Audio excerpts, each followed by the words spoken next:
இந்த கள்ளச்சாரை விற்பனை செய்தவர்கள் யார்? இதற்கு உடந்தையாக இருந்தவர்கள் யார்? இவருக்கு துணை போனவர்கள் யார்?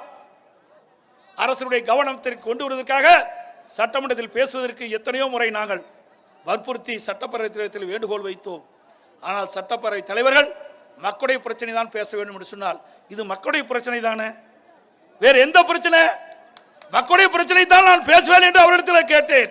இதை விட வேறு என்ன பிரச்சனை இருக்கின்றது? நாட்டிலே முக்கிய பிரச்சனை இப்பொழுது நாள்தோறும் ஒவ்வொரு உயிரை இழந்து கொண்டிருக்கின்றோம். இதை அரசுடைய கவனத்திற்கு சுட்டிக்காட்டி இதற்கு தீர்வு காண வேண்டும் என்றுதான் எங்களுடைய நிலைப்பாடு. அதை அரசுடைய கவனத்திற்கு கொண்டு வருவதற்காக பல முறை சட்டமன்றத்திலே நான் பேச எழுத முற்பது அனுமதி கொடுக்கவில்லை. சட்டப்பேரவை தலைவர் வேண்டுமென்றே திட்டமிட்டு எங்களை வெளியேற்றினார்கள். இன்றைக்கு சட்டமும் விதியும் மக்களுக்காகத்தான், சட்டமும் விதியும் மக்களுக்காகத்தான். சட்டத்துக்கு விதிக்கும் மக்கள் அல்ல. எல்லா சட்டமுமே மக்களை வாழ வைப்பதற்காக போடப்பட்ட சட்டம். ஆனால் இந்த அரசாங்கத்திலே அந்த நிலையில் சர்வாதிகார போக்கை கடைபிடித்து இன்றைய தினம் அனைத்து இந்திய அண்ணா திராவிட முன்னேற்ற கழக சட்டமன்ற உறுப்பினர்கள் எதிர்க்கட்சி தலைவர் எடப்பாடி பழனிசாமி விதிகளுக்கு புறம்பாக பேசுகிறார், மரபுக்கு புறம்பாக நடந்து கொள்கிறார் என்று சொல்கிறார்.